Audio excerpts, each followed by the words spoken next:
And now, stand-up community subscribers and listeners from around the globe, it's time to Stand Up with Pete Dominic, where we ask the important questions that impact you, your family, and your community. Such as, would a scare cat statue work better than a scare owl at preventing my outdoor patio from being covered in bird feces? And with fears of a nuclear winter increasing the price of iodine pills, how am I going to entertain relatives with my grotesquely enlarged thyroid? And now, the podcast host who would never have awkward, bulging body parts except for maybe you-know-where, Pete Dominic! Yes, you could only mean the vein in my forehead. Right, Pete Co? Thank you very much for another amazing introduction. A news dump jingle to come every day. Pete Co puts out original, very funny introductions and news dump jingles. And Pete, I want you to know, I don't take them for granted. We're so lucky to have you pumping them out each and every day. Such a valuable member of this community, as are you. Wherever you are, however you're listening, thank you very much for tuning in today. I've got a great conversation with Professor Brian Rosenwald of University of Pennsylvania about politics and media and more. Always a great conversation with Brian joining me today. Only one guest. That's because it's almost like an hour and over an hour long conversation that we had. So I think you're going to really like that. And also just want to mention here at the top that I got overwhelmingly supportive opinions or reactions to my conversation with former Republican Congressman Doug Collins. A couple of you said I had to turn it off. I couldn't deal. But overwhelmingly, people liked it. Richard Williams said it was a great interview. I couldn't stand that asshole during the impeachment hearings, but it was good to hear a civil discourse. Job well done. I, for one, would like to hear more like that. Thanks, Richard. Adam S. said, I'm probably in a minority when I say this, but I do enjoy the interviews with people I don't agree with, like Doug Collins, to try and understand where they're coming from. Oftentimes, I still don't understand or if they dodge the questions, but I'd rather try than give up altogether. And Shannon wrote, good job with that interview today. You gave Doug Collins some great questions, to which I immediately thought, no way this guy will directly answer any of those questions. I noticed he glossed right past the question about Trump praising Putin. Shocker. I'm just curious about why he wanted to go on your show. Well, he's got a podcast he's trying to promote, and I guess he thought maybe he'd pick up some new listeners. So I don't know if he did or not. I was pretty frustrated with my conversation with him, but I appreciate your comments. Pat wrote, I swore I wasn't going to listen to Collins, who was an idiot during hearings, but I did, and I totally enjoyed it. I still think he's far out, but not an idiot. He's a fast-talking preacher, and not sure he's as righteous as he believes he is, but not for me to judge. Thanks, Pete. Excellent interview. Well, thank you all very much for weighing in. I appreciate your feedback on that interview. I really do. It's super helpful, and I'll definitely try to do more like it. And you don't have to listen. I have two guests almost every single episode, as well as a comprehensive news recap, which I'm about to do for you right now. Ladies and gentlemen, it's time to look back at what happened in the last 24 hours. Time for the last 24. Well, of course, there are plenty of headlines related to Putin's invasion to Ukraine. It has been almost 20 days, I guess. The attack began February 24th. Of course, Russian President Vladimir Putin announced a, quote, special military operation. Well, today's headlines are, as they seem to be every day, extensive from all kinds of different angles, important different interests. It seems the big story today was that China is open to providing aid to Russia, according to Intel. Well, U.S. issued warning to China about possible consequences. I've got some audio on that. Potassium iodide pills are suddenly in high demand, is a headline over at CNN. Zelensky today said the world sees that the Russian military has responsibility for war crimes, and images of areas affected by military strikes are now showing widespread devastation in Ukraine, including a rare look at the situation in Mariupol. At least 636 civilians have been killed in Ukraine, according to one count. More than 2.8 million have fled Ukraine, according to the UN. The World Health Organization verifies 31 attacks on healthcare centers in Ukraine, which, of course, is a war crime. I think about all the old movies, like the World War II movies, where the medic wearing the Red Cross was seen on both sides as someone that you wouldn't target because he was helping guys who had been wounded, and so they wouldn't necessarily shoot that guy. I'm not saying they didn't, of course, but you know that's somehow sometimes how Hollywood, certain historical preferences or interpretations depict it. But in this case, the Russians aren't not only not shooting medics in the field, they're blowing up hospitals. They're actually targeting places where people are in recovery. It's just absolutely horrific. Former U.S. ambassador to Ukraine told ABC News, Marie Yovanovitch, that there's no path to victory for Russia. Ukrainians are never going to turn back to Russia at this point. Never. Not after he has invaded them and destroyed their families, destroyed their livelihoods, and destroyed their homes. It's appalling what he has done, all in the name of allegedly protecting people in Ukraine. A couple of other headlines. UN to allocate $40 million for Ukraine relief. International Court of Justice ruling on Russia is expected this Wednesday. Fox News correspondent Benjamin Hall was injured while reporting outside of Kyiv. Let's start with audio. Let's start with some reaction from both the State Department spokesman John Kirby and then Jen Psaki, the president's spokesman, on that. We are given to understand that he's being treated right now in a hospital for his injuries. We certainly wish him all the best, a speedy recovery and a safe return. Again, two examples of the dangers in covering war. This is a war that didn't need to be fought, to be sure. But just as to be sure, there are journalists from around the world on the ground trying to discover the truth and to show that truth and to tell these important stories. And again, our best go out to Mr. Hall, and certainly our deepest thoughts go to his family, as I'm sure they are worried about him and his well-being. But again, we're thinking about it. All right, and now here is Jen Psaki on the same story about Fox News reporter Benjamin Hall. Well, let me first say, your colleague Benjamin Hall, I know there's not final reports yet, or we would wait for your news organization to confirm those, but our thoughts, the president's thoughts, our administration's thoughts are with him, his family, and all of you at Fox News as well. In terms of specific actions, I think you have seen the president lead the world in putting in place consequences, putting in place repercussions and steps in response to the actions of Russia, the brutal actions that have certainly impacted Ukrainian people and now have certainly impacted some Americans. But in terms of next steps or what the next consequence would be, I don't have anything to preview for you at this point in time. All right. And when that guy gets back, he had a bit of a dust up with Greg Gutfeld on air, I think. He pushed back on him, and it was pretty weird and awkward and made Greg Gutfeld look pretty terrible, but that's not hard.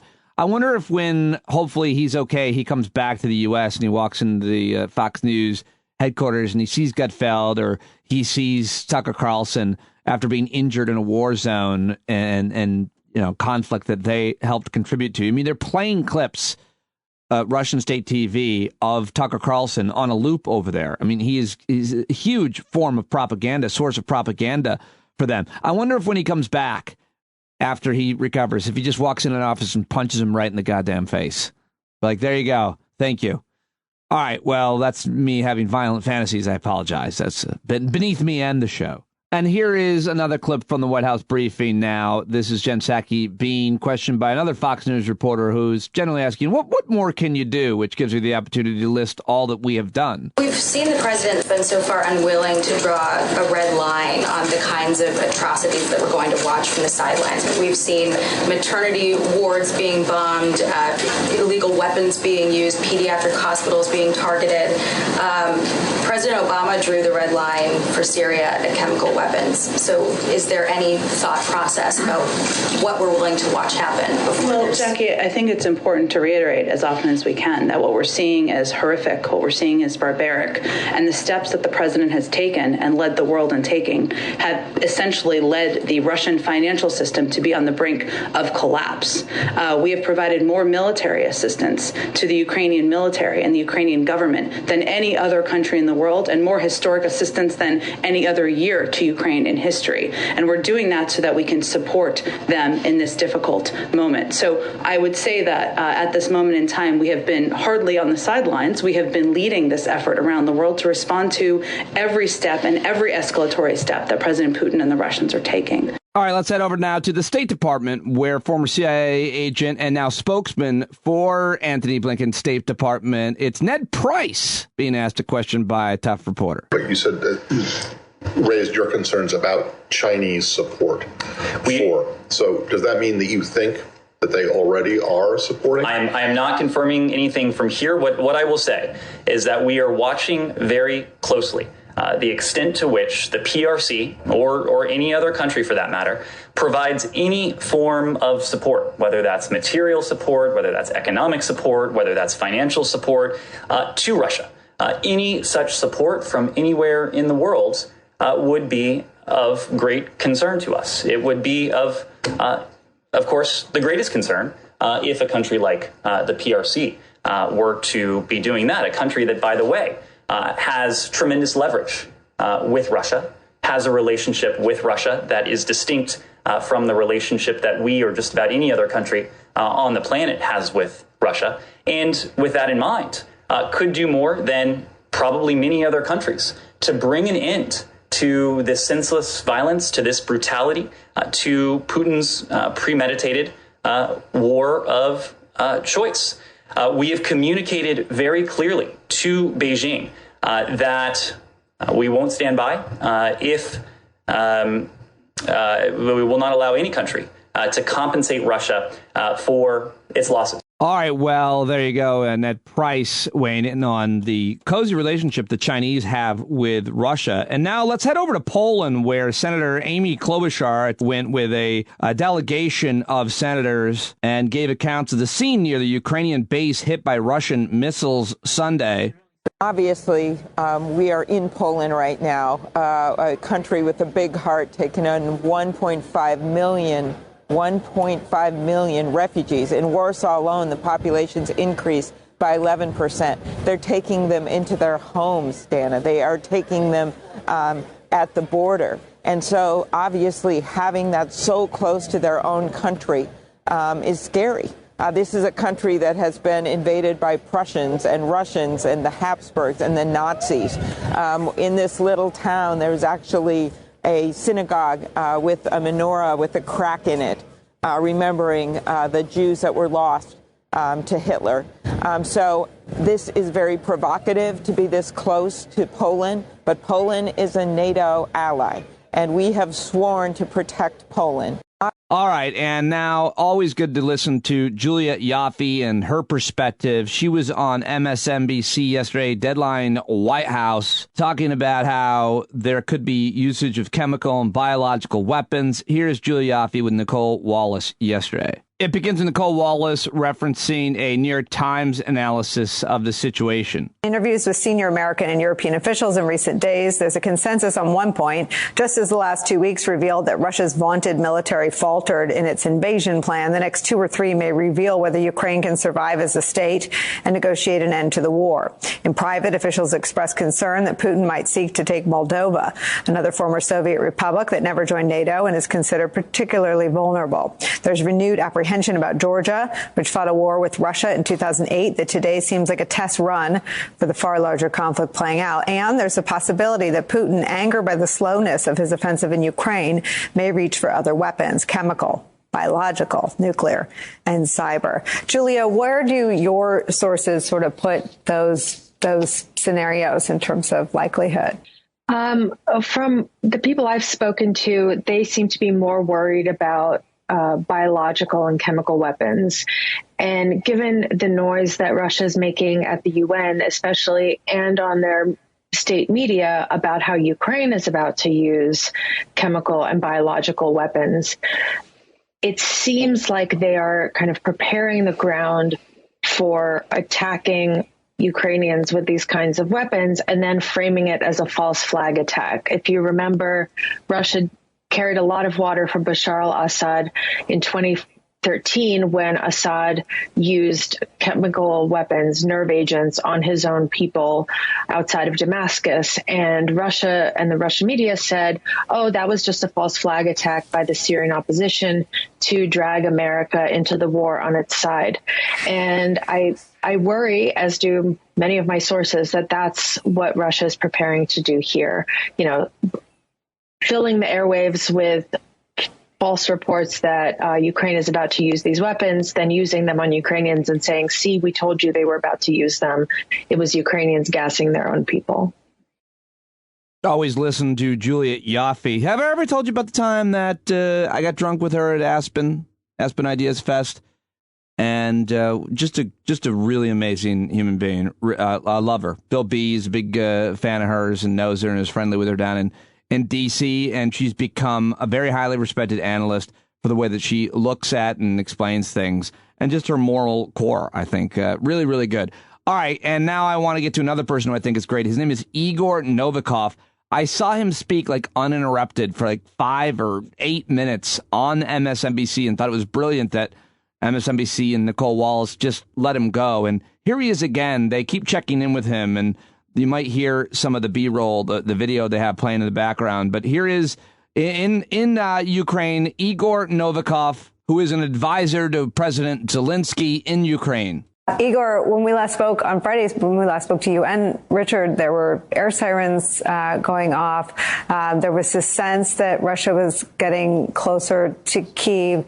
As Richard reports, it's going to be, it is better fortified than perhaps anticipated, but that doesn't mean that Kyiv will be spared from tragedy or from indiscriminate attacks on civilians. Tell me how you're doing today. Hi. Well, we're doing fine. I mean, it's getting more difficult because the sound of war is actually changing quite a lot. I mean, we used to have those missile strikes once or twice a day, and, you know, it was loud, it was scary, but, you know, at the end of the day, it was like twice a day, and that's it.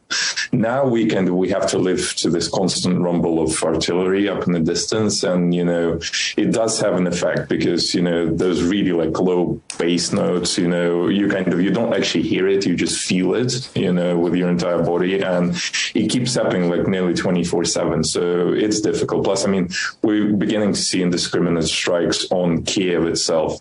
But you know me, I mean, I can't go without a funny story. So one of the strikes actually hit a lingerie shop, women's undergarment shop in one of the malls in Kiev. And apparently it's the second time that particular brand of Ukrainian, women's underwear was targeted by the Russians. So one begins to wonder, what has Putin got against women's underwear? But, yeah, it sounds like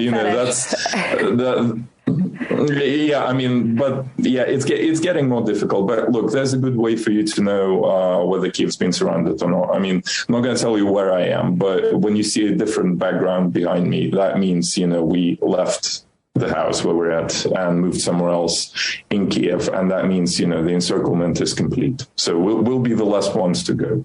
Geographically. All right. I think that guy is awesome and inspiring, and I highly recommend you go watch the entire segment there with Ivan Novikov is his name. All right, let's head over to CNN, where Anderson Cooper, I thought, did a good job introducing this clip where you'll hear a translator. This is of Ukrainian President Vladimir Zelensky, and I just like the setup and the outro that Cooper does on this clip.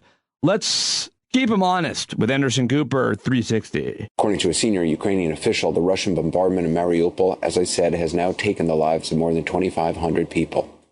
In his address to the country marking the Volunteer Day holiday today, Ukraine's president said that Russian forces consider everything a target because, he said, they don't see the country the way Ukrainians do.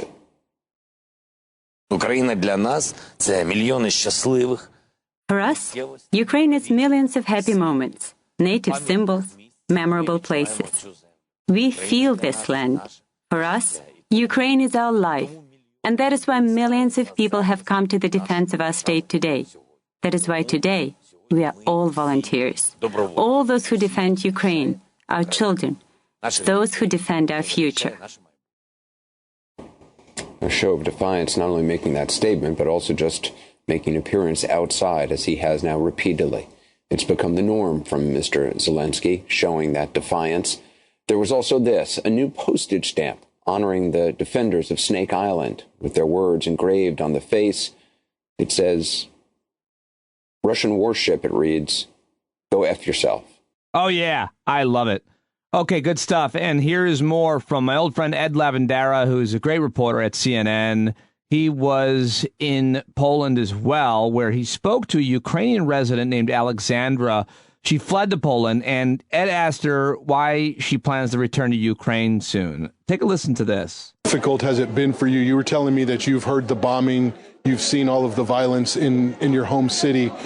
When you think about that now, what goes through your mind? How do you think about that? It's a nightmare, I think.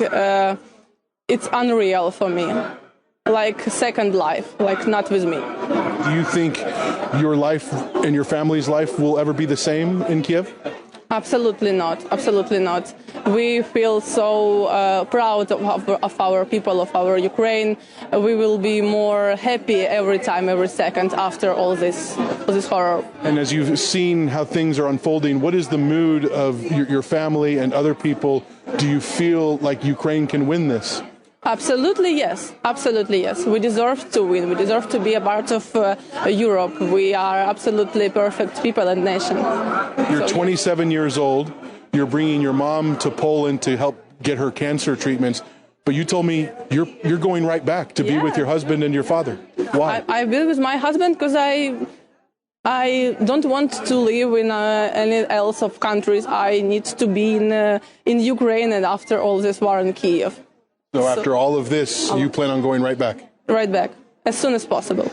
Well, great reporting from Ed Lavandera at CNN in Poland, talking to this young woman, Alexandra Wojtenko, Ukrainian resident who fled to Poland to help her mother get cancer treatment. And she says they are a perfect people in a perfect country. I mean, I think that's too far, but I'm not judging anything that anyone in her situation says about the people and their country, because I just can't possibly imagine what they are going through right now, what that human experience must be like. So great reporting from Ed. And what else do I have for you here?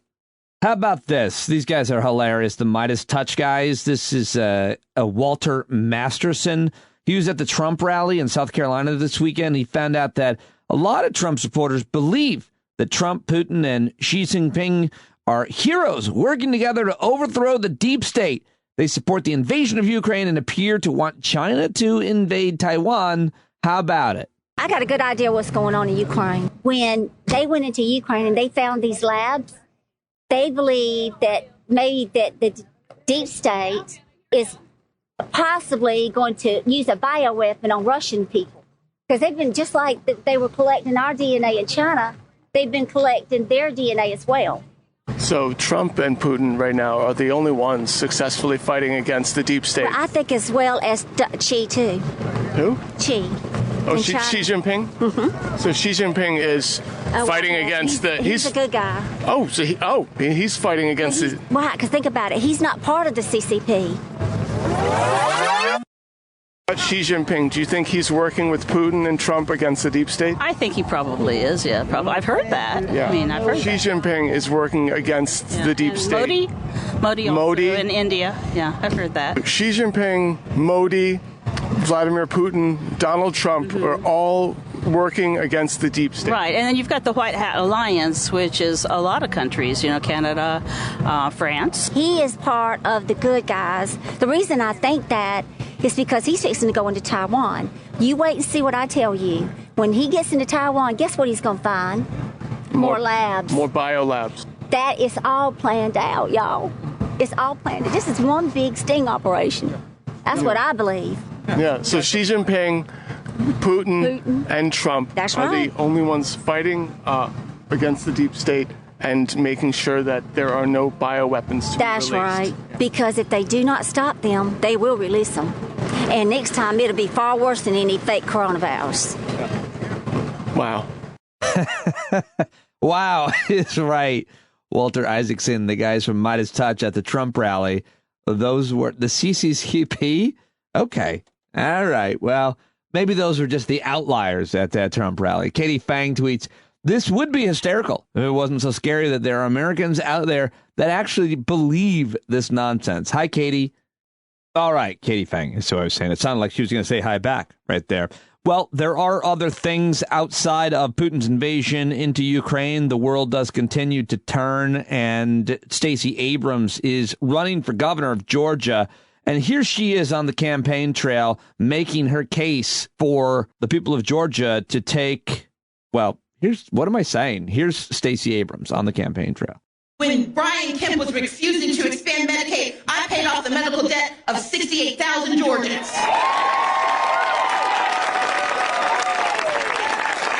At a time when communities were get the help they needed, I started organizations to help with vaccine hesitancy. I started organizations to make sure we were protecting the right to vote. I started organizations to work with our farmers. I did the work, and now I want the job. All right, Stacey Abrams on the campaign trail on fire in Georgia, ladies and gentlemen. And here is, I thought these were funny clips. Now, I don't know who this person is, Rebel Wilson, and I don't know what the BAFTAs are, but they're British awards, apparently, for actors. Anyway, I like the jokes. Apparently, she lost some weight. Here she is she's the host of the British award, the BAFTAs, Rebel Wilson. Again, I'm here for the jokes. It might look a bit different from the last time that you guys saw me here. That was me 2 years ago, and since then I've done quite a transformation. I hope J.K. Rowling still approves. JK.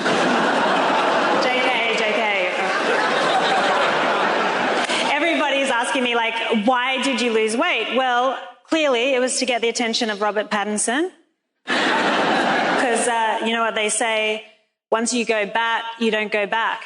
All right, not bad. Here's a little bit more from Rebel Wilson at the BAFTAs. Now, next up, we have a very special performance inspired by the hit movie Coda, which that is such a beautiful movie. It's about a teen girl played by Emilia Jones coming of age in a deaf family.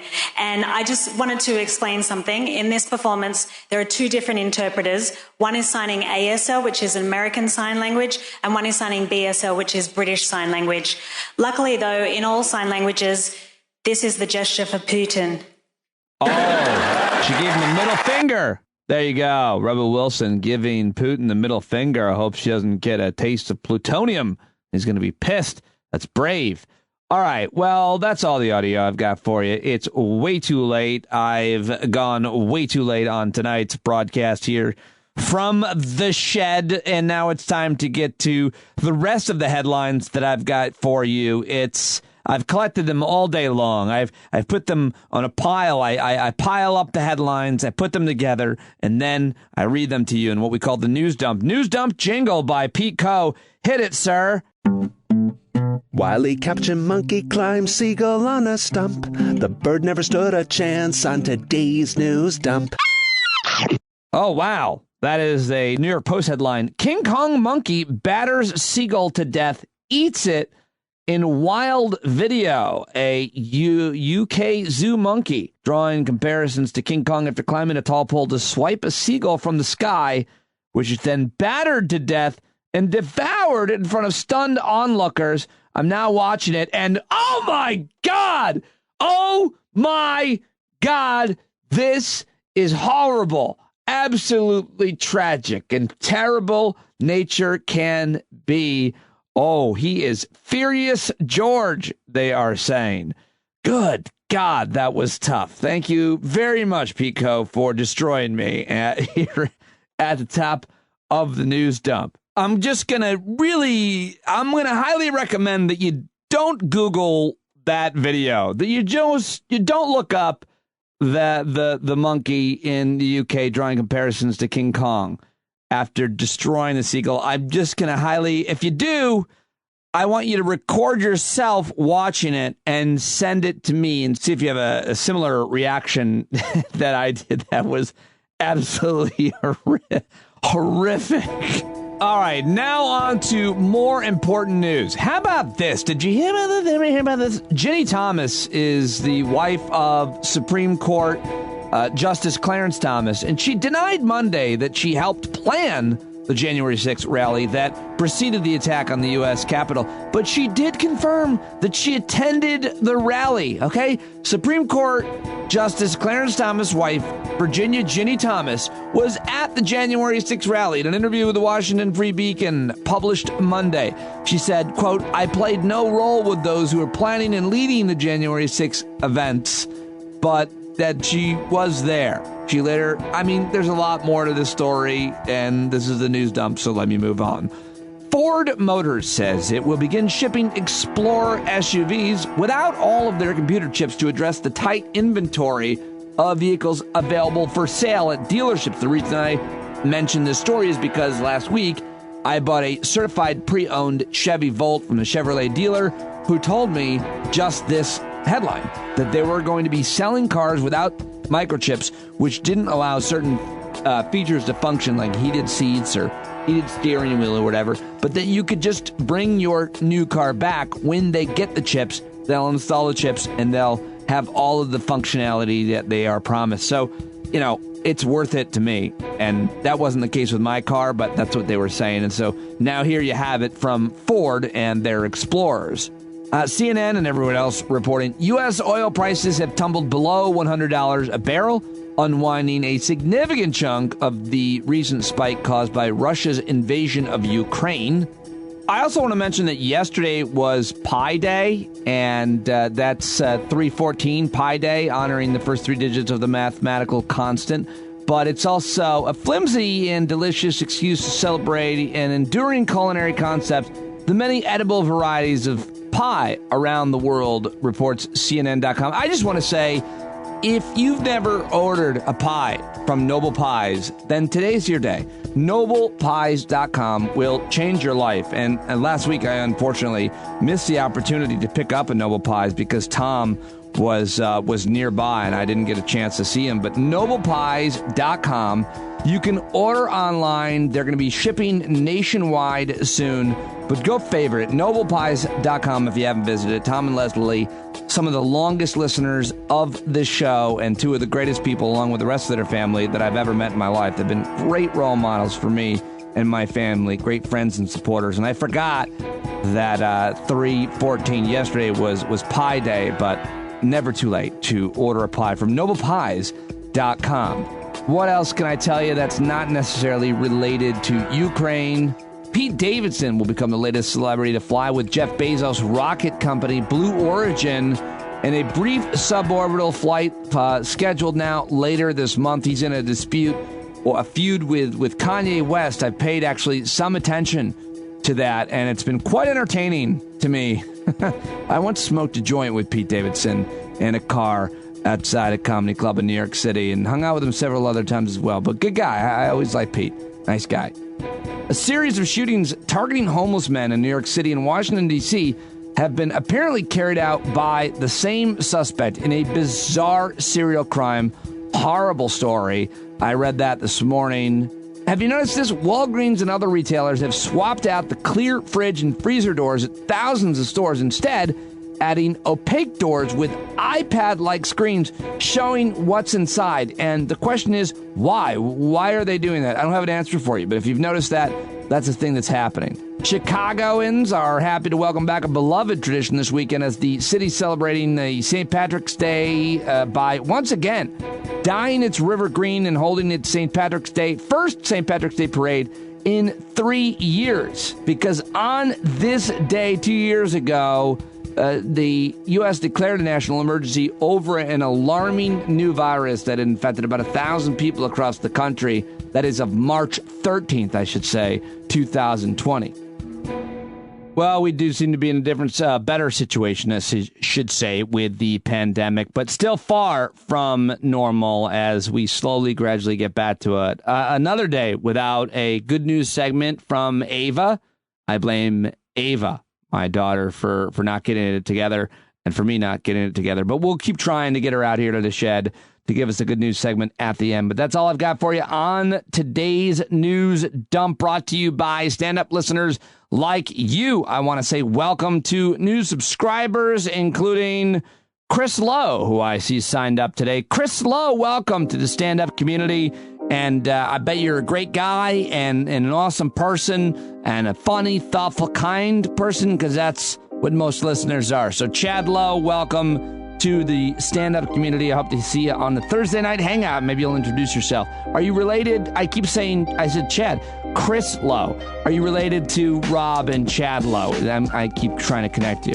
And I'm sorry for doing that, Chris. I'm sorry. You've probably had to deal with that your whole life. Anyway, welcome to the stand-up community. Thank you very much for subscribing. My special guest today is Dr. Brian Rosenwald of an Ivy League university. University of Pennsylvania is where Brian is a professor. He's a scholar in residence there at the Partnership for effective public administration and leadership ethics at the University of Pennsylvania, where he's an instructor. He's also the author of Talk Radio's America, How an Industry Took Over a Political Party That Took Over the United States. And I'm very happy to have him joining me here. He appears regularly on the show about once a month, as well as several other programs. He's a frequent commentator on radio, TV, and in print. He's authored pieces in The Atlantic, The Washington Post, CNN.com, Politico, The Philadelphia Inquirer, and so much more. He can talk history, political science, media studies, communications, and sports, but I don't talk sports here. He's got a PhD, he's got a master's, and he is an awesome guy to talk to. I always love talking to him, and on today's conversation, we start by I get him his take on daylight saving time and where he is on that. That's where we pick up. Brian is on Twitter, by the way, at Brian ROS, the number 1, at Brian ROS1. And check him out right now, BrianRosenwald.com. Here we go. My feeling on the clocks is very simple. We should not be changing clocks twice a year, Pete. It's ridiculous. Like, you're screwing with your sleep cycle. We have all these studies showing that today there will be more heart attacks. There will be more car accidents. Like, what kind of a people risk these kinds of things for no reason? Now, I understand that the fight that no one wants to change clocks, that the big fight is over, well, what do we do with the clocks? You know, do we do daylight savings time year round? Do we do standard time year round? I'm a daylight savings time guy, and mainly because I tend to be more of a night owl, so I get up a little bit later, and I, like to throw the grill on after work, put food on there, and it's just easier in the light. And it's easier if I go out in the city for dinner to read the parking signs, because they got all these complicated rules, Pete. Like 2 hours till here, then 3 hours, or it's like you can't park here from 3 to 6, and then it's 2 hour parking. And you got to be able to read them while you're circling, and it's like a vulture thing. I mean, we had a shooting last month over a parking spot in Philadelphia. Wow. The street Philadelphia men think that they have an entitlement to street parking. Yes. It's like, I'm not going in that garage and paying $25. Yeah, no, that's just to be clear. That was me in New York, and I almost did get myself shot over a parking spot. I got into a number of arguments. I was very much that guy in my 20s. Yeah, I mean, I just think that there's I expect to be able to park on the street. Yeah. But it just is easier to do all this stuff in the light. And the other thing that I didn't know really until last week is if we went to year-round standard time, it would start getting light at 3:30 in the morning in the summer. I mean, who wants that? I don't understand, Congress. It's like one of the very few things. Here's the thing. The only institution that rivals Putin for popularity is the U.S. Congress. Everybody hates Congress, right? Here is something they could do that would actually make everyone happy. Well, I don't know. I think people are divided on which they prefer. Could make things more divisive. In fact, I read a New York Times piece yesterday that said that some of the public health issues that you just mentioned, the data on that, they say, is inconclusive, perhaps. So I don't know. Maybe it divides people further now down daylight saving time. Or is it savings? I always forget. I never remember. I mean, I think you're right that we're divided over what we do with this. But I think that there's 100% agreement that nobody wants to change clocks anymore. And realistically, everybody's going to be annoyed one way or another in the winter, because when you only have 9 hours of daylight, yeah, one end of the day is going to suck. There's no way around it. Yeah. Either you're coming out of work and it's already dark and you're pissed off, or you're waking up and it's still dark and you're pissed off. It's not like there's a middle ground when there's only 9 hours of daylight. Makes you wonder how the Norwegians even live. I couldn't do it. I really couldn't, 4 hours of daylight or something at the winter. In the winter, no. But those late, when I was there once and it was sunny at 11 p.m., that was kind of cool. I think that would be cool. I always like when they have the Open Championship golf in the summer and it's light and it's they're like, yeah, we're going to go out and play now that they're finishing at 8 p.m. Oh, is that right? They have another 2 hours of daylight in July in Scotland. So, hey, I wanted to ask you about another one specific thing I definitely want to talk with you about, and is how as they're now calling it, the Putin wing of the Republican Party. And what role does right-wing media talkers like Tucker Carlson, who clearly is, I think it's fair to say at this point, the most influential right-wing person in media, maybe much less, conservative right-wing conservative in media. What about the Putin wing of the Republican Party? Do you think we're seeing any kind of change on their support for him, given the bloody war he started? Well, I think the problem for them is they're turning around and looking behind them, and there's nobody there, so to speak. Their army, their popular support is gone. I think rank and file voters recoil at invading another country. And for as much as the Putin wing is telling lies about Ukraine, that they by and large don't have a lot of popular support, which has really reduced their numbers among elected officials. Now, you still have your Madison Cawthorns of the world who are just dingbats. I mean, I don't know how to be nicer to him. He doesn't seem to be very, very capable of rational thought, who are, saying the same things they've been saying for years. But realistically, what you're seeing is there's not a lot of popular support, even among Republicans, for their position. So Carlson has contorted himself, in a million different ways over the last couple of weeks to be at least a little bit critical of Putin.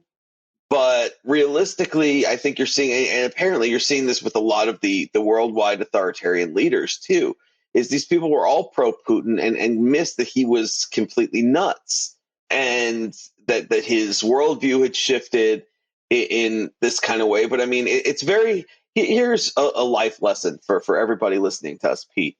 It's very, very hard to be team yay, the guy bombing maternity hospitals.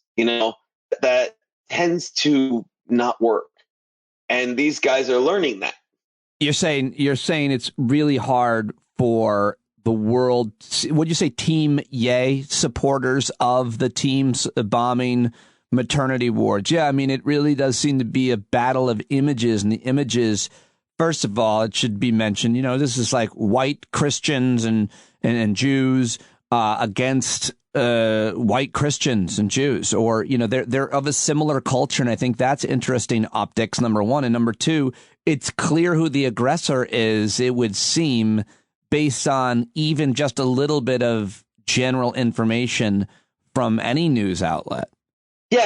And realistically, we're watching the first real war of the social media era. Yeah. Where people are almost instantaneously seeing these images, these horrific images. And it's very hard for, these Putin defenders to do more than say, yeah, but, and try to offer explanations for why this is justified. But realistically, most people, even the nuttiest Trumpers, recoil from this kind of carnage. And, I don't think it's a small matter that a lot of these people consider themselves pro-life. And Putin is attacking women and children and civilians. And so I think that you run into a situation for them where they've kind of found an indefensible kind of guy and an indefensible position. And there's just not popular support for it. There are still some. The Jamie Herrera Butler, I think her name is, out in Washington State, her primary challenger, guy named Joe Kent. If you look him up, he's pretty nutty. He has stayed on team Putin, I think. But other than that, even Carlson has backed down a little bit, and you're seeing some of the limits of things. You're seeing that conservative voters are a little bit all over the place in terms of what they believe, I think. Yeah. You're seeing that they are not all that firmly, I think that the mainstream, like Reagan conservatives, the George W. Bush wing, Paul Ryan wing, for a lot of years got wrong where those voters were economically. And now I think that we're seeing the Trump wing get it wrong on where they are on foreign policy. Yeah, most of them don't want American troops going overseas and fighting. They are kind of isolationist in that regard, America first, right? But that doesn't mean that they're going to be like, yay, go invade countries and slaughter people. Maybe this would have worked if this was 1935 and they read articles about it in the newspaper and they weren't seeing it in real time, and Putin could propagandize it the way that Hitler and Mussolini did. I would also just point to the fact that conservatives and Republicans convinced a large portion of Americans to support the invasions of both Afghanistan and Iraq, but they were both under, we can now say, false pretenses, but they were as a result of America being attacked on 9/11. They were able to connect it to that. In this case, America's not being attacked by Russia or Ukraine or anyone in Europe. And so it's hard no one's trying to really make the case that America's military intervention would be necessary. Although now you are hearing some people, mainstream voices, Joe Scarborough, I just saw before we jumped on, and others talking on the Sunday shows that if Russia does use chemical weapons or a certain type of weapon, then NATO, the U.S., would have to get involved. So that seems to be a kind of a new argument that we're hearing, which I don't love. Yeah, I mean, I think if Putin were to keep going westward and attacks NATO allies, the United States really has no choice but to intervene. At that point, he's legitimately saying, I want World War III. The president stood up there at the State of the Union, drew a line in the sand. Yeah. And I think it was a proper line, quite frankly. Otherwise, NATO has been worthless for 75 years. I would say, as Mike McFaul keeps mentioning, it should still, do you agree, Brian, take a vote from Congress. The NATO charter is maybe separate from the United States Constitution or congressional authority in terms of declaring war. Well, this is something that's been interesting over the last couple of weeks, Pete, is you've seen a lot of people angry at Joe Biden saying, oh, he's leading from behind. How Congress is out. They want to do all this, and he's only doing it after he gets all this pressure. I think that's kind of refreshing. And the reason I think that's refreshing is it's not leading from behind. The Congress was supposed to be, the way the founders drew this system up, Congress was supposed to be the central branch of our government. And I don't think it's bad to let these debates percolate a little bit and not have the president just say, this is what we're doing. I mean, we haven't declared a war since World War II, even though it was very clear that the founders thought it was important that Congress be the one to declare war, that this is not just the president saying, well, we're going to do X, Y, and Z. So yeah. I think it's actually a positive development that Congress is very involved in this. And I think that it's absolutely right that for American troops to be deployed, you need a declaration of war. And you need Congress's involvement, because at the end of the day, and some people say, well, why does this matter? It's all semantical. And I think it matters for two reasons. One, we are a country of laws. We are a nation where you follow the rules. That was part of the problem with the last guy. And the rules could not be any clearer about that. And secondly, I think that Congress, especially the House of Representatives, is the most accessible branch, I guess I would call it, for the average person, right? We vote for them every 2 years. And they are the popular branch. We have a say in that, right? So if Congress votes for a war, we could turn around if the public didn't want that and say in November, we're done with all of you. You're gone. You didn't listen to us. Now get out.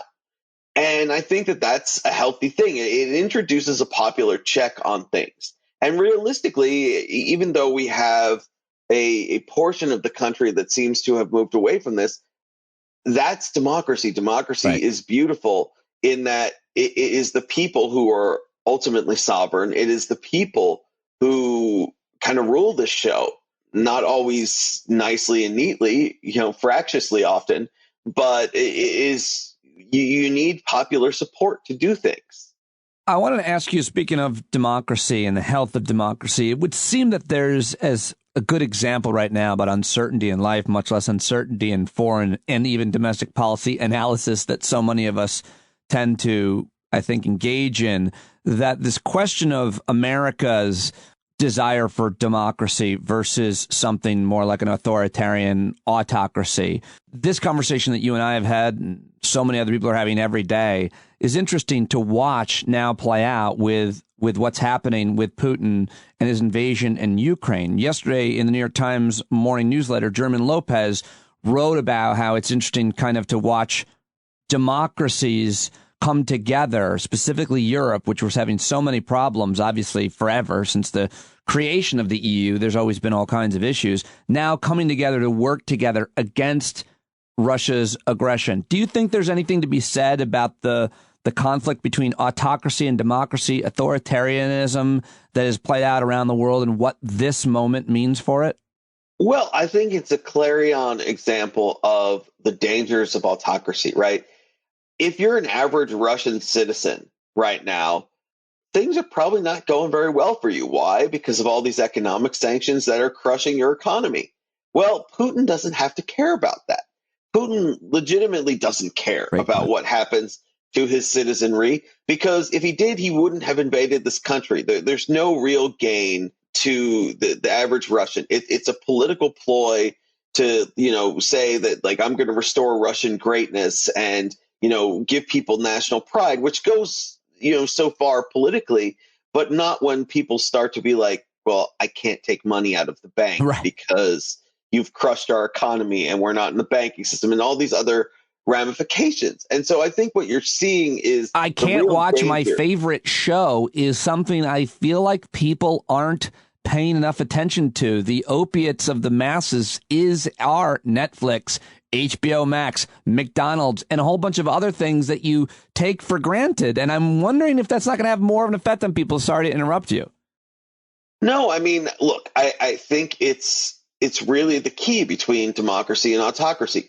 If you're a democratic nation, you can't do that stuff without there being blowback. Mm-hmm. If you're Vladimir Putin, where every election is an acclamation, you can get away with this as long as, like, you don't piss off your military generals who might kick you out of power. And so I think it's a real reminder of why what we have here is special, as much as it can be messy and unpleasant at times, and the dangers of going down the pathway of Trumpism. Our favorite former president held a rally the other night. He literally looked like a dictator. He had like one black glove up in the air because it was cold in South Carolina.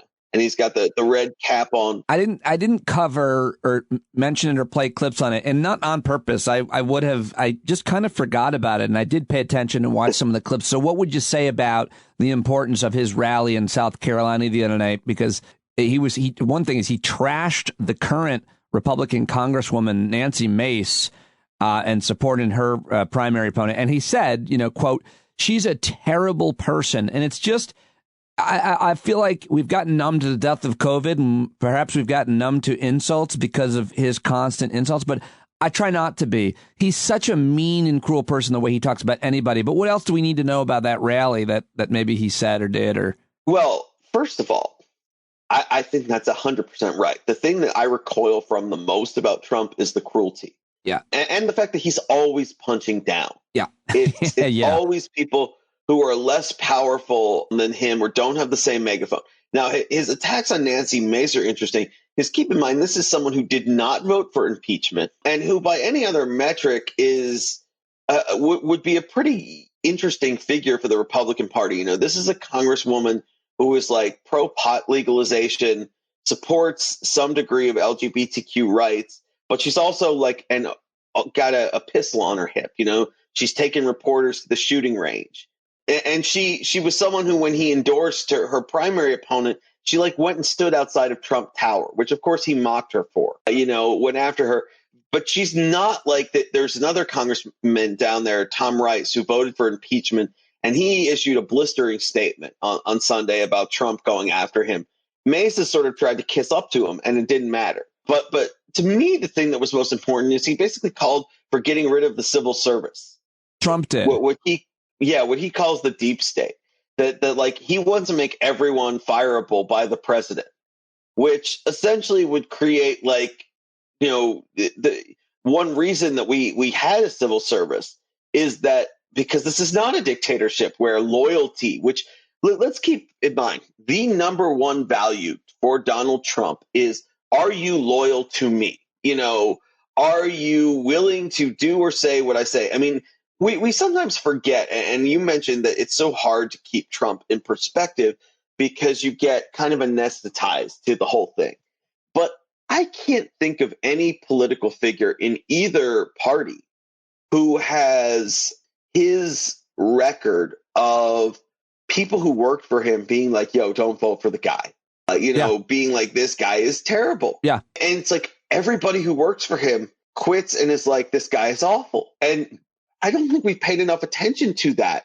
Well, it's interesting that you mentioned that because I feel like I haven't heard that talked about that much. But when I just did a quick search, Trump civil service, and what you're talking about is what he said the other night, and I did see that clip. It was basically he's like, if he gets reelected, he wants to be able to have the power to fire anybody. But this goes back. He always was saying this, and this is, of course, because this is who he is. He really thought that being president was just like NBC's The Apprentice. He really did believe that. And when he got in the job and people told him, you can't do that. I mean, and he said, what do you mean I can't do it? I'm president. They're like, sir, I don't even know what to tell you. You can't. That's not a thing that you can do. He was stumped.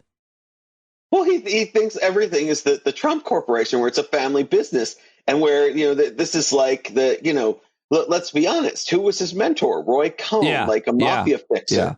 Yeah. And he thinks this is all like some sort of 70s mob movie. Was there anything else that he said? That's an important point you mentioned about the civil service. I'm glad you mentioned that. And it's important for people to just kind of understand that that's the type of person he is. That's the type of person Putin is. And that's why Trump likes those guys, because they could do whatever they want without anyone standing in their way. And some people, I guess it should be said, believe in that. They believe in wanting that kind of a ruler. Why did we get a civil service? Because we realized that bringing in a bunch of people whose main qualifications every 4 or 8 years was their loyalty to the party and their loyalty to the president was a bad way to run a government, because most of those people are incompetent hacks. Right. We're talking about the 19th century here, that you'd rather have people who are experienced, who know what they're doing in their jobs.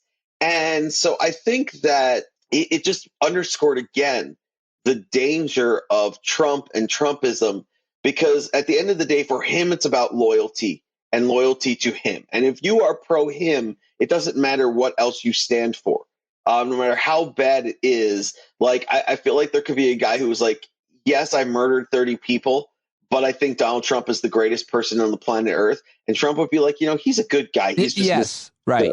For sure. It's not actually a hyperbolic thing to say at all. It's exactly. I really think that's who he is. And look, we have two separate problems, I think, in the Republican Party right now. One is extremism, especially on cultural issues, that flared last week. Like, I haven't seen it in a long time. I mean, it's ironic. I'm teaching my conservatism class, and we're dealing with some of the culture war stuff of the 70s. And I'm like, well, am I teaching the 70s or am I teaching right now? With all of the, between the Florida Don't Say Gay bill, the Missouri proposal to make it criminal to go to another state where it's legal to get an abortion. Idaho passed the same law where if you go out of, or the Idaho House, I don't think the Senate has voted on it, but the Idaho House passed the law where if you go to get a gender affirming treatment for your teenager out of state, you go somewhere where it's legal, they want to make it a crime, which essentially makes you a slave of the state that you live in. Because you live in that state, you can't go do something somewhere else that's legal. These are some of the most extreme proposals I've ever seen, and it's all about waging this culture war. And I saw something really, really interesting. I think Politico had a piece on Florida as the flashpoint in the culture wars. And they quoted some right winger saying, finally, we have somebody like DeSantis who's going to fight for us and not recoil when Disney tells him what to do. And it brought me back to the conservative media guys, right? Yes. Like, people have been marinating in this media where the number one trait is that you fight for us, that you're willing to do things that are politically suicidal or stupid, because that's what we demand on these cultural issues. And it's the thing that Trump kind of embodied out of conservative media so much, which is that he, too, is a guy who's always going to fight. everything is a war. Everything is like, if you're not on our team, we're going to fight back against you. But in the end, it turns out that it's a weak person's version of a strong person in terms of the type of fight that they're leading, because you're the guy, and this can lead us into what you know as well as any scholar or pundit in the country, who wrote Talk Radio's America, how an industry took over a political party that took over the United States. And when you talk about this culture war stuff, I want to ask you, and I was talking about this, I think, last week with Noel Kasler. It's a really important conversation.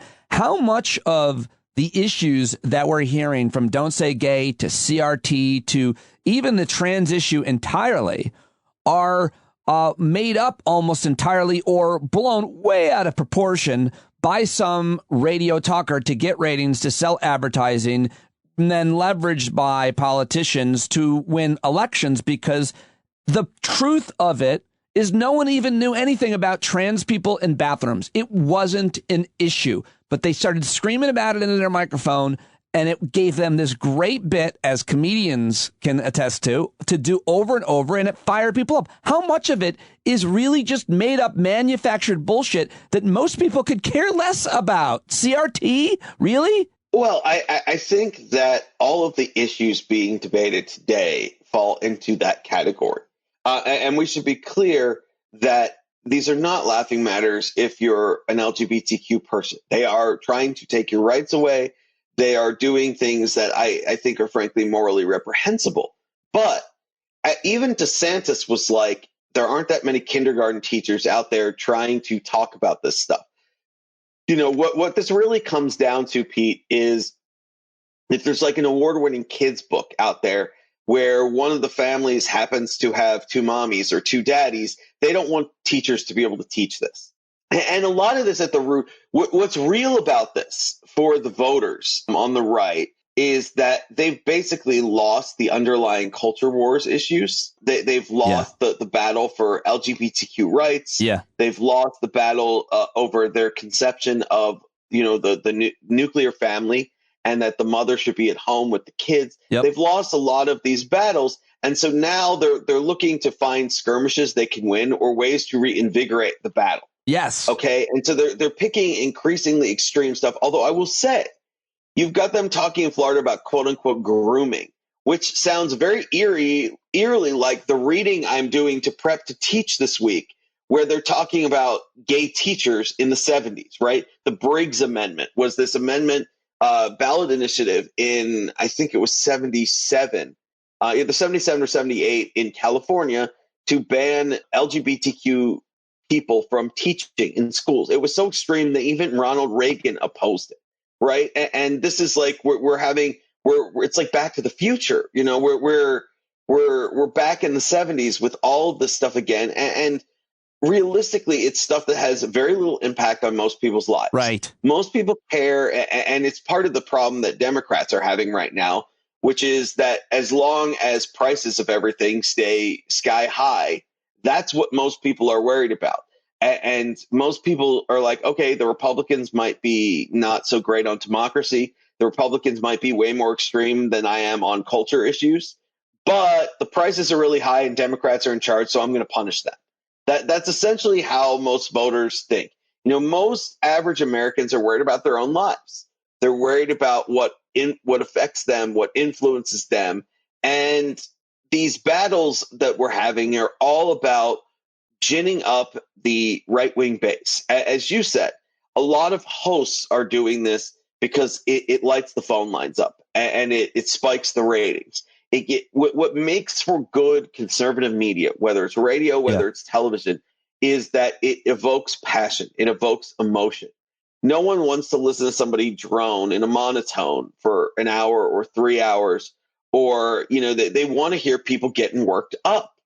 And this stuff gets people worked up. I've tried to explain that and even model that in my life by being divisive about things, making things that aren't divisive as a bit, like putting strawberries on your salad. Like the idea of screaming about that and ranting and raving about it to really fire people up about it, to say that you're a bad person, you're a tyrant if you put berries and nuts. God God forsake you if you put walnuts on your salad. It's, if you're talented, you can make almost anything really divisive and evoke the passion that you need to get ratings to sell advertising, which is what I'm hearing you're saying.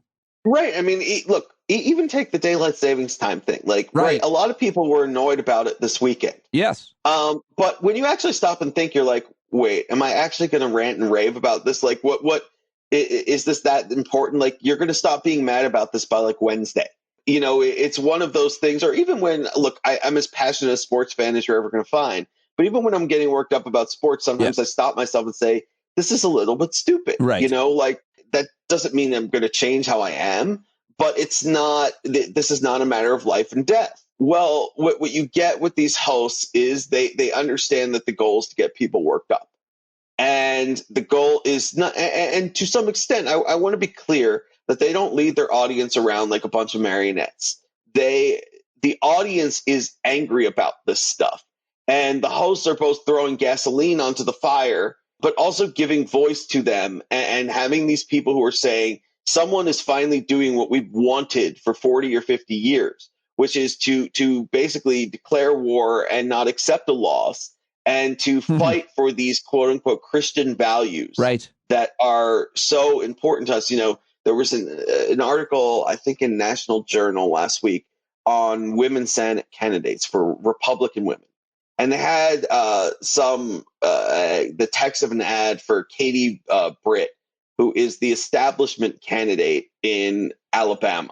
Now, let's be clear, Alabama Senate, Democrats are not going to win that race. I mean, we saw what it took for Democrats to win a Senate race in Alabama, and then the voters turned around and kicked out the very competent Doug Jones and put Tommy Tuberville in office, despite the fact that he really hid during the campaign. And his claim to fame was being a football coach, and he still got 60% of the vote.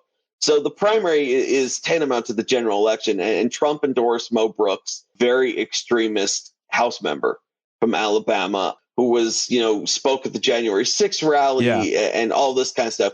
And Katie Boyd Britt, I think her full name is, it was Richard Shelby, the outgoing senator's chief of staff. She's the establishment. And I saw this ad that she had, or the text of this ad, and she was talking about fighting for like Christian values or restoring Christian values, right? Like, this is boilerplate. You have to say this if you're running in a Republican primary kind of thing. And these people are looking for someone who isn't just going to pay lip service, who's going to fight for these things. And hosts have realized that this is a way to tap into a wellspring of money, essentially.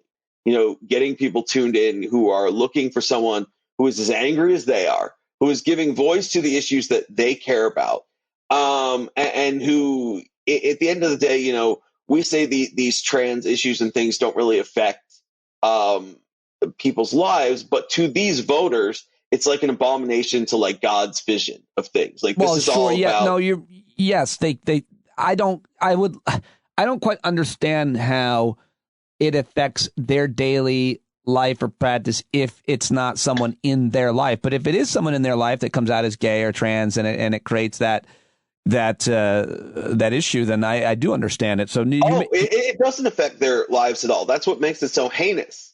It's that they have their own, like, hey, we should be able to impose our morality code. Again, we come back to the whole democracy question. When it comes to this stuff, these people aren't Democrats at all. And I'm not talking about political party. I'm talking small d Democrats. They want to use the power of government to impose their religious values on society. No doubt about it. But no doubt about it. But what I'm trying to say is, there are people, as you know, that are, say, an evangelical whose son or daughter comes out as gay or trans, and now they are blaming the Democrats' indoctrination of this agenda that their kid learned this behavior. They believe that. They're blaming Democrats. They're blaming liberals for teaching this alternative lifestyle in their school. And now my son is gay because you had him read, I can't think of a book with a gay character off the top of my head. They watched Modern Family once, Pete, and that was it. Like, you know, one episode, and that was it. It's all about the culture. Well, there's that. Right. It's an entertainment. It's everywhere. You know, God forbid, what was it, People magazine that had the like reveal with Pete and Chasten Buttigieg and their kids. Like that was it. That was the moment that, and I think it's absurd. You think it's absurd. It's cruel. But this is what gets these people worked up. And conservative media, hosts have realized that culture is where you get people fired up in bread and butter. Because let's be honest, Pete, the Republican economic platform, there's only so many days a week Sean Hannity can go on and be like, we need to cut taxes. We need to cut taxes. I know we talked about this yesterday and the day before and the day before that. It gets boring. No, you're right about that. You're right about that in terms of the content. I know intimately about that, having hosted a daily show 5 days a week for 15 years. I just wanted to try harder to be more creative, to talk about actual issues that are in the public's interest and interview experts that knew about them. Now, that's just never going to get a massive audience. Neither is NPR or, frankly, CNN or any kind of news segment that has a thoughtful, nuanced conversation. The News Hour, 60 Minutes even, they're not getting nearly as many views as Alex Jones and Joe Rogan are on their channels. Well, we should be clear that actually the number one spoken word program in terms of rating was always Morning Edition. There is an audience for that. The problem is that audience is locked down. And that audience, and here's the problem CNN has all the time. Their new, CEO, when Discovery, when they Chris merged. Well, not Licht, his boss. Oh, Zaslow.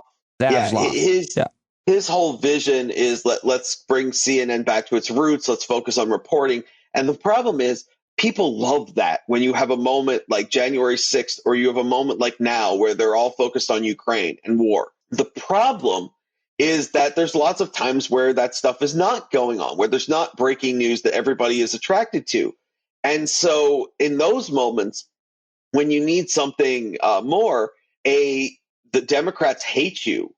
Tucker Carlson thing tends to do better. And we're also talking about we're in a narrow casting world, right? This is not Walter Cronkite trying to produce the news that people need to know in 22 minutes and do it in a way that offended the fewest number of people. Right. This is the world where these guys, the business model for these guys is to narrowcast. Who is willing to pay subscription fees? Who is willing to tune in for 2 hours every day? It's a narrow-casting world, and it's hard to do that with the dispassionate, deep dive, news hour kind of show. It is, but the point is, I'm doing it right now. But your point is, there's a difference between a few thousand listeners, a few thousand subscribers, and millions. And that difference, the narrowcasting you're talking about, is being the way that they are, being constantly outraged. I mean, there's a comedian who kills it with his podcast. I'm forgetting his name, but he's a big conspiracy theorist. Like that show, that radio show that used to be on overnight, which talked about aliens and ghosts and what was it called? Coast to Coast. Coast to Coast. I mean, there's always going to be a bigger audience for that. But the point is, you can actually make a pretty good, decent living if you do something more serious and more like I'm doing. It's just not going to be in the millions. And I think that's an important point to make. And so how greedy do you want to be? How dishonest do you want to be? Right. I mean, look, and it's part of the problem that you get when people are trying to do that kind of thing is they already have NPR. Like, you can't out NPR NPR. Right. So if you're looking for some, and it's part of the problem that the liberal media has had is it's tried to appeal, is that a lot of that audience is locked down because what they want is NPR. Right. So then you get into, well, what are the alternatives? And you have this narrow casting model of you can get millions of people, 3 or 4 million people, Tucker Carlson thing, who are just angry every night. And remember, we sometimes lose perspective when we talk about how big these media guys are, what a small fraction of the American population they get. It's like 1% of Americans, if that, or half a percent. But I don't like that statistic because that's the technical truth of how many people are maybe seeing him on his cable news I think now with social media where these clips get replayed and more importantly, just the arguments get made there and you don't even know that the guy you're talking to at the gas station watched Tucker that night. Like the arguments get made, they start there and then those theories, those ideologies, I feel like reverberate out and other people just copycat and everybody's got their favorite asshole. Yeah, I mean, and look, you have a chicken and an egg thing here, Pete. You have... I was listening. I teach at this spot in my syllabus in the 70s, the textbook war over in Kanawha County, West Virginia. There's a Great American Radio Works documentary on it that I teach. And this was 74. People actually were bombing schools over these textbooks because they had readings from like Eldridge Cleaver, Soul and Ice, or the autobiography of Malcolm X. And the end of this is talking to a lot of the figures who were involved in this. And they're like, we were the trailblazers. Without us, like there was no Sean Hannity then.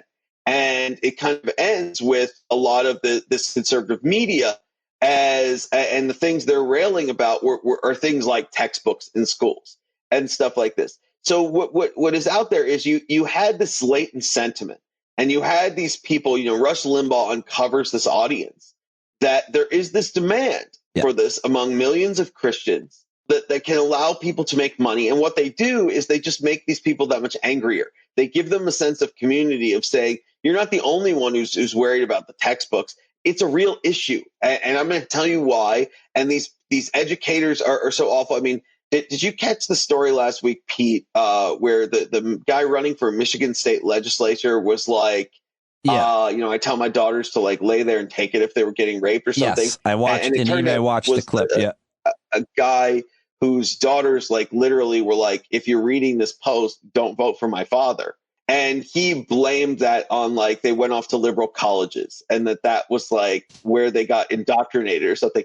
Not just like, hey, you're a nut job, Dad. And like it's all about indoctrination. It's all about You actually don't have to have any higher education to know that a parent is an asshole. That's right. You can be like, That's what? exactly I'm not really well read. I'm certainly not great at math. But boy, I can tell you, you are a fucking dick, man. Exactly. Like, Dad, you are really, such a prick. It's not indoctrination to have to understand that. And what you see with this stuff is they literally think that we wake up in the morning, Pete, and say, how are we going to indoctrinate people today? I mean, I don't know about you. I roll over and I'm like, crap, I wish I could have an extra hour of sleep. But they think that I'm like, all right, how am I going to indoctrinate everybody today? And I say this all the time about higher ed. Like, if we're lucky, we can get the students to read the syllabus, let alone indoctrinate them. I'm just like shooting for, please do the reading every week so we can have a conversation. I've never told students what to think about something, anything like that. But they think that it's not just higher ed. They think it's K-12 ed. They think it is culture and, music and movies and television shows. They think that people are not trying to just write something so it's funny. They think they're trying to write something so it indoctrinates people. Yeah. And the hosts fuel it and feed it. And Trump fueled it and fed it in some of the most cynical ways. And the irony about most of these people doing this is they don't live by the purported Christian values of their audience. Donald Trump, 3 wives. Rush Limbaugh had 4. Sean Hannity, it wasn't a big story, but like he got rid of his wife for Ainsley Earhardt, the Fox morning host. Donald Jr., 5 kids, right? I think it was 5 kids with Vanessa. And then he kicked her to the curb for Kimberly. Well, I mean, I just interviewed Doug Collins on the show yesterday, and former Republican congressman, and I asked him just about this because he's a Baptist minister, a chaplain in the Navy, and I said, how do you square it? I go, do you not believe the women, the dozens of women who accused him of sexual assault? He goes, no, I do. I'm like, well, how do you do that? And he can't explain that away. They try to separate. He's like, I separate, him from the policies. And I'm like, how?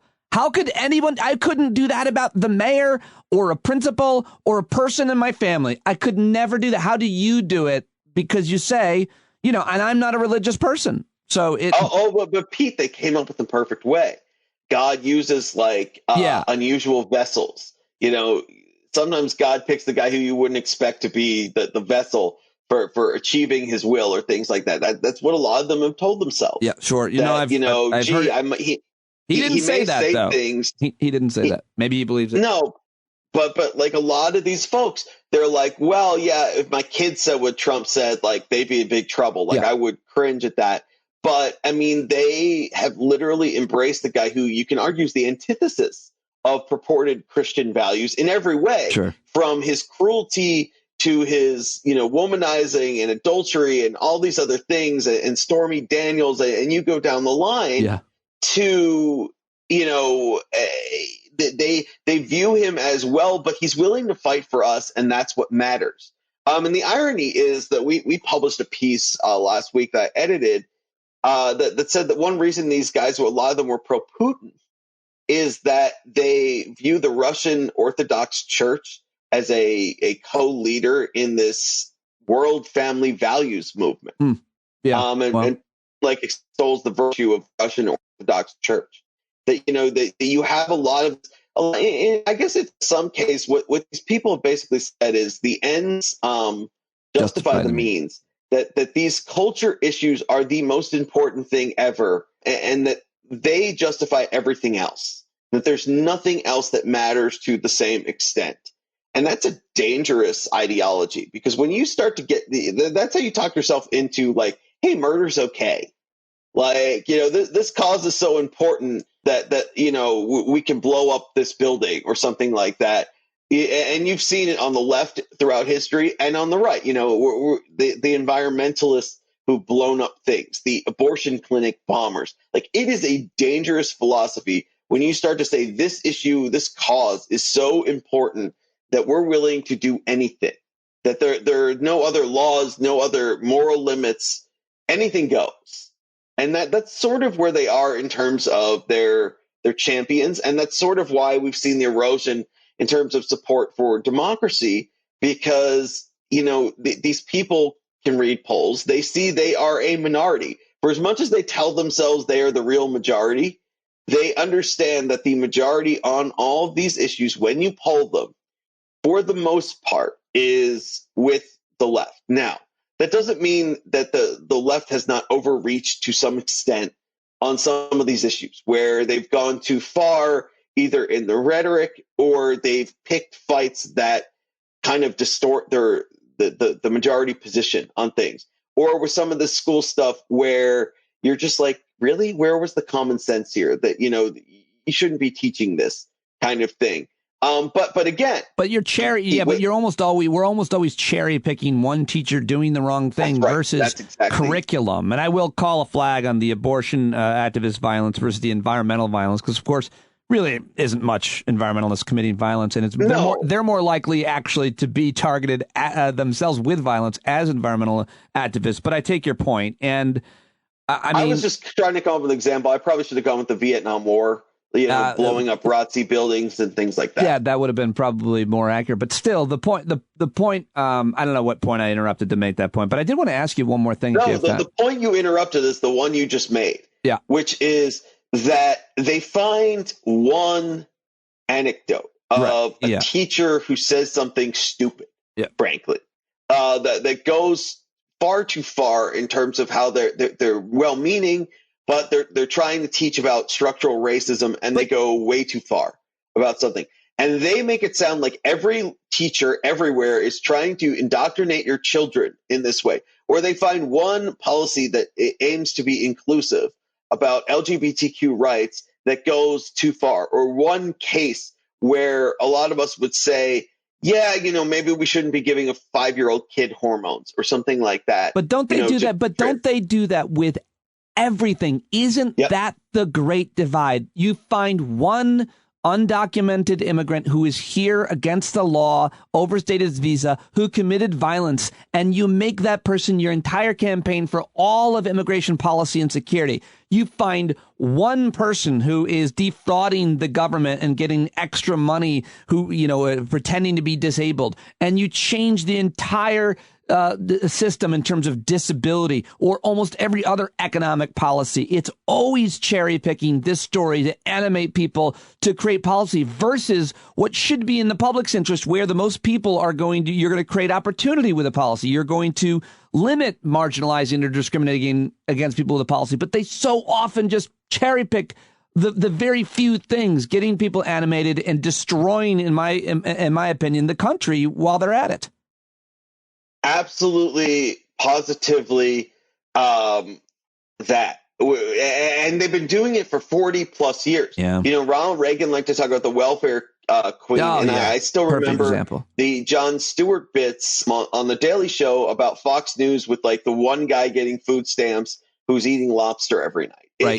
They cherry pick the example, and they think that the plural of anecdote is data, right? And that this one example shows how much of a threat the left poses to like American values, and it's really kind of crazy stuff. It is, and it's dangerous, Pete, because, and here's why it's dangerous. Yeah, well, It is a situation where they convince Americans that we are further apart than we are in a lot of issues. That, when you actually talk to people about issues, you find, hey, we're not that far apart on things. We might disagree, but it's not like you're all the way over here and I'm all the way over here on things. It's more like we're this far apart on things. And they make it seem more extreme. They make the other side, it's othering, right? They look at the other side. Yep.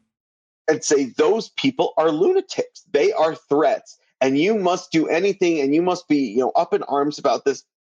And then you get in a lot of these cases where, so I'm teaching the ERA this week, and the Equal Rights one reason Amendment. that the Equal Rights Amendment fails, some of it is the system is obviously stacked in favor of anybody who wants to defeat a constitutional amendment, because you only need like 13 states. Not to ratify. But some of it was they were able to say, well, there's this whole parade of horribles that's going to happen. If you have the ERA, like you're literally going to be having, men and women's bathrooms. They were already going down that path in the 70s. And in the states where it was less effective were states that had state level ERAs already, because it wasn't just some hypothetical where they could scare people. It was, well, we have the state level ERA, and guess what, Pete? Nothing terrible happened. Right. It's like when people started legalizing, when gay marriage started being legal in places, people realized that the sun still came out the next day. It didn't hurt their own marriage. Don't ask, don't tell being repealed. The unit cohesion, surprisingly, did not break down. Yeah. I mean, you look at all of these things, and they promised us these things are all going to be like the apocalypse. The world is going to end. And the world hasn't ended. By the way, that just made me think of that argument, that old argument we'd have to hear against gay people serving openly in the military. And there's disproportionately amount of gay people, of course, in the military, I think, than in a general population or other organizations, maybe even. But the point is, the issue in the military when it comes to gender or sexual orientation continues to be an epidemic of sexual assault, mostly men, against women. Like, that's a huge problem. It was then. It is now. That's the problem when it comes to gender and sexual orientation. Sexual assault in the organization, not unit cohesion. I just wanted to rant about that. Do you have... And Pete, they think the biggest risk of sexual assault is literally like LGBTQ bathrooms. Right. Right. Men... They're more worried about that than the decades and decades and centuries of men thinking they are entitled to women's bodies. Yes. I mean, it really is something where they find, and like literally, this is the Fox business model. This is the talk radio business model. Find that one story somewhere that is outrageous and insane, and then say that that's what the liberals want to do. See, what we've been telling you has been right, and you only get it here, and the mainstream media, They roll their eyes at us, but look, Pete, it happened. We told you this was going to happen. We need to ban this. We need to do this. We need to do that. They find the one teacher, the one, they showed a movie they shouldn't have showed to like fourth graders or something like that. And then they go from there to sort of censor things and try to impose their values on people using the power of government. And it's dangerous. It's bad. it is divisive. And realistically speaking, if you look at the polls, at least 2/3 of Americans agree on a lot of this stuff. And I'll give you one last example, straight from the news. There was a case out in California, either last week before, tragic case of a father who shot and killed his kids and the person supervising their visit in a church, where he was entitled to the visit with his kids, despite the fact that there was a protection order against him, and he used a ghost gun. But half of this local news story that I saw that someone posted on it was quoting like local law enforcement being like, well, if we weren't a sanctuary city, we would have deported this guy, or a sanctuary state. We would have deported this guy, and that's the problem. Not that this guy with a protection order against him was able to get a ghost gun and kill his kids with it. It was, well, if we had just deported him a while ago, that would have been the solution. He would have had a harder time killing his kids with a gun. He would have still tried to kill them. You just sort of... Yeah, no, that's a really actually interesting, a perfect example of what we're talking about. Before I let you go, can I just ask you, because you've been tweeting about COVID a lot, where do you think we are at as a nation with the pandemic that is still going? I mean, hundreds of people are still dying every day in America, is my understanding. And anecdotally, I'm hearing of a lot of people getting infected. You saw President Obama got infected now, and anecdotes aren't the plural of data. And as you mentioned, the obviously it's gone way down, infections, and now even infections can be treated better than they were. It's not the way it was, but it seems as long as people are dying in the rates that they are, we're far from over. And I feel like you've got a strong opinion or two on that. I think it's tragic that we basically decided we were done with this. Now, look, there have been a lot of mental health, and other consequences to being more locked down, to all sorts of different mitigation methods. And admittedly, the public health, community has not done a good job of explaining, well, is there an off-ramp here? What is the off-ramp? What does the future look like? What are we projecting? When can we get back to normal? So they do bear some responsibility for that. But I just think it's tragic that we've gotten to the point that we're basically like, who cares about the most at-risk people? That like either they need to be locked down in their houses. And when you're talking about seniors, that we're talking about, a finite period of time that they're still going to be able to do things and live, so that other people can selfishly be like, well, I'm not wearing a mask. And what I keep saying to people sort of in vain is, look, outside of maybe development for very young children, for like preschoolers, kindergartners, first grade, second grade, there is no evidence that for adults that masking has any negative consequences. It may not be all that helpful, but if you can do something that might be helpful, that might make it safer for people to resume regular life, I would do it. And like, I don't understand this whole like, well, is there a limit thing? Someone on Twitter asked last night, is there a limit beyond like, because the Pfizer CEO said people are going to need another booster shot. Right. And I'm like, and other people have said this, like, does the diabetic say, I injected insulin 4 days this week, I'm done. Right. These vaccines are good. They are safe. Did I like the last, when I had my booster shot that I was in bed for 2 days? No, but it beats the alternative. And the thing that scares me the most about COVID is it's not you're going to end up in the hospital immediately. It's that we've had studies in the last month that have shown that no matter how mild your infection, and these are studies published in medical journals, no matter how mild the infection, that for at least a year, it increases your risk of cardiac symptoms or problems or issues. And also another study that showed that it aged the brain, which I don't know about you, Pete, but I can't take too much aging of my brain. Like, there's not that much going on there that's that great that I can afford to lose. There are quality. reasons. There are plenty of reasons not to get COVID outside of death. Right.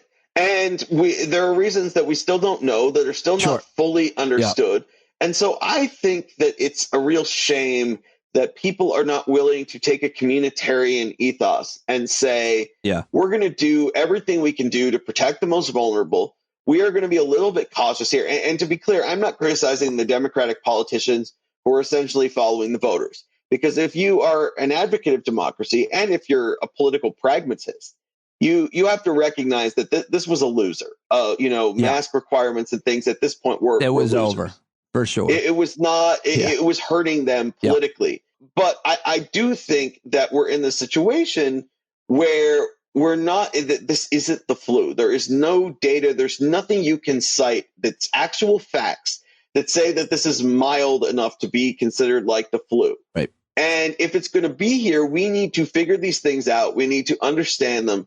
We need to continue to get boosted. The stat that drove me nuts I saw the other day, Pete, you know what percentage of Americans are vaxxed and boosted? No. 28%. That's it. That's it. Huh. 28%. Like, we have all this data showing that literally getting a booster shot can be life-saving.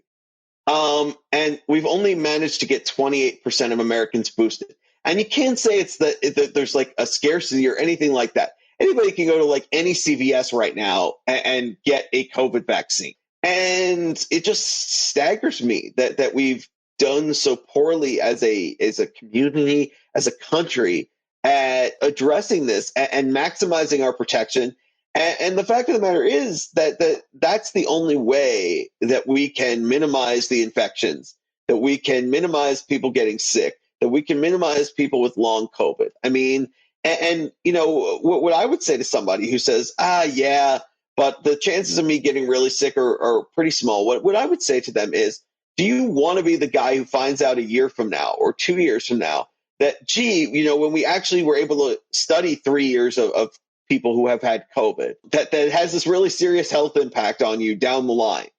Do you want to be that person, or do you want to be the person that kills a friend or a mentor or a parent inadvertently because you wouldn't take the effort? There's a middle ground here. We can resume regular life, but take precautions that make people safer. And to me, it's just a moral issue. And I have a lot of people have told me I'm an idiot, but that's just how I feel. I just fact checked you. It sounded low. I've got at the CDC 65% of Americans are fully vaccinated. Okay. The difference is it's 28% are fully vaccinated and boosted. I don't think the CDC is counting having had a third shot. Oh, that's not they don't count that as fully vaccinated, the boost? I don't think so. Let me see. Booster doses.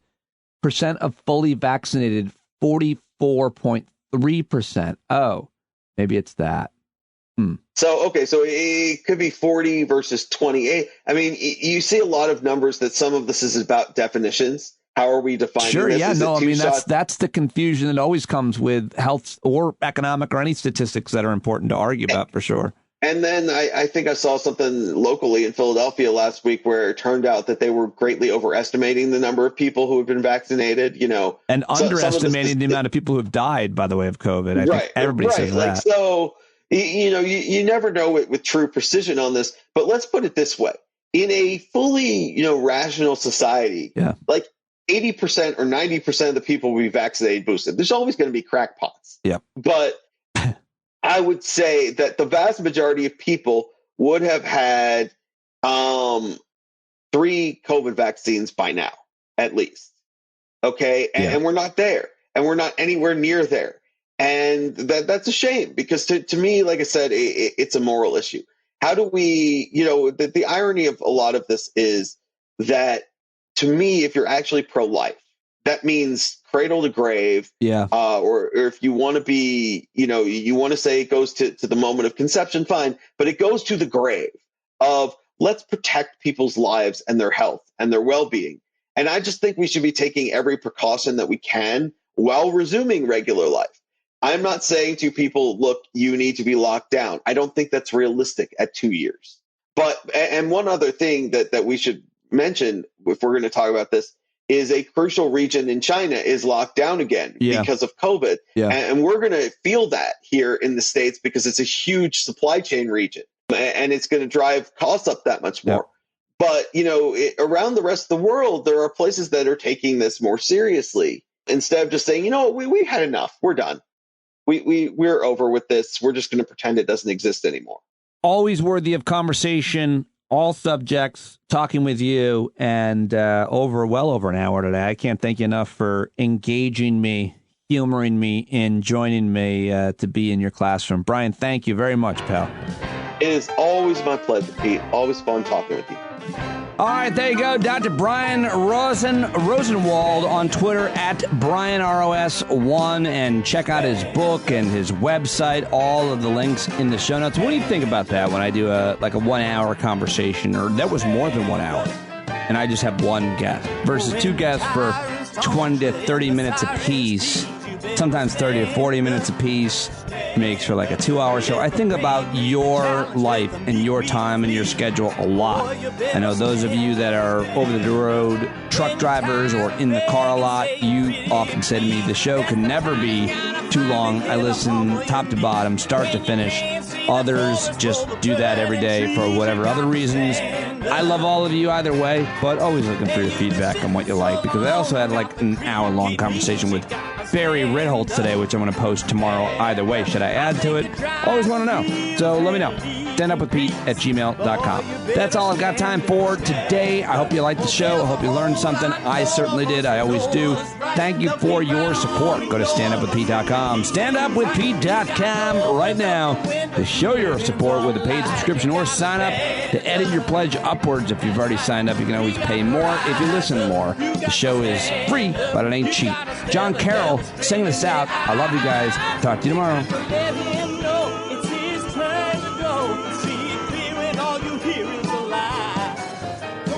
Off of your butt, down off of your fence. Even if it ain't a very friendly audience, well, they'll begin to listen when you start making sense. And you stand up, stand up. No need to point your rifle to defend your town. Just stand up, stand up.